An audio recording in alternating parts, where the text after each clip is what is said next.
Hello everyone, welcome to football দুনিয়া ভিডিওতে সবাইকে স্বাগত। তো এই ভিডিওতে একটা খুব গুরুত্বপূর্ণ আপডেট যেটা আমি আপনাদের সঙ্গে দীর্ঘদিন ধরেই শেয়ার করছি এবং আমাদের চ্যানেলের তরফ থেকে বারবারই যে কথাটা বলা হয়েছে যে টেকচাম অভিষেক সিং এর বিডে ইস্ট বেঙ্গল প্রথম থেকেই ছিল। ইস্ট বেঙ্গল পরে একটা মডিফাইড বিড করে, সেই বিডটা অ্যাকসেপ্টেডও হয়, কিন্তু আমরা এটাই বলেছিলাম আপনাদেরকে যে মোহনবাগান সুপার জায়ান্ট এই বিডে কিন্তু ঢুকবে।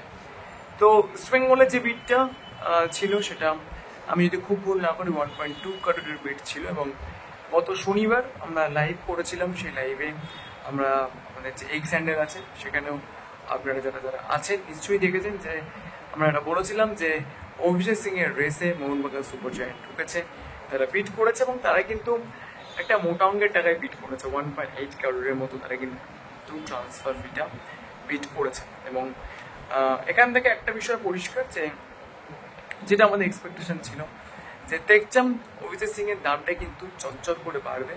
তো সেরকমভাবেই কিন্তু তার দামটা এই মুহূর্তে চচ্চর করেই বাড়ছে এবং যেটা হয় ইন্ডিয়ান প্লেয়ার্সদের যেহেতু পুলটা সেরকমভাবে নেই আর কি, তো স্বাভাবিকভাবেই রীতিমতো একটা বিশাল হাই অ্যামাউন্ট ট্রান্সফার ফিতে এই ডিলটা হবে বলেই এটা ফুটবল দুনিয়া আশা করছে। এবং আপনাদেরকে আরও একটা কথা বলতে পারি, পাঞ্জাব এফসি তারা কিন্তু তাদের যে 2.2 করোড় দাবি ছিল সেটা কিন্তু এখন বাড়িয়ে 2.5 করোড় করে দিয়েছে। হয়তো তারা 2.5 করোড় পাবে না, কিন্তু মোটামুটি 2 কোটি টাকার কমে যে ডিলটা হবে বলে এটা আমার তো একেবারেই মনে হচ্ছে না।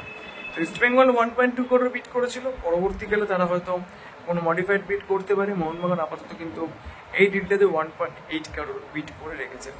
তো এই হচ্ছে ব্যাপার, এটাই এই মুহূর্তে প্রেজেন্ট সিনারিও অ্যাবাউট টেকচাম অভিষেক সিং। আপনারা অনেকে জিজ্ঞেস করেছিলেন, তো আপনাদেরকে আপডেটটা দিয়ে দিলাম। যদি ভিডিওটা ভালো লাগে প্লিজ লাইক শেয়ার সাবস্ক্রাইব করতে হবে। Thank you so much.